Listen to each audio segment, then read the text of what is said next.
আমি গর্বিত আমি একজন মুসলিম। তো আমার ধর্ম ইসলাম।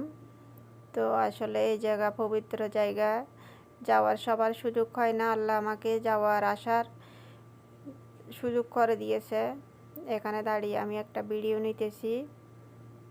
তো দেখেন আমি আসলে এক আপু আমাকে বলছিল জমজমের কূপের দৃশ্যটা ক্লিয়ার বোঝা যাচ্ছে না। আমি এখন মসজিদুল হারামের এই যে দেওয়ালের সাইডে আর কি সাইডে লাগানো মানে সব টিউবওয়েল দেওয়া আছে এখান থেকে জমজম নিয়ে খায় আর যারা নিয়ে যাওয়ার নিয়ে যায়।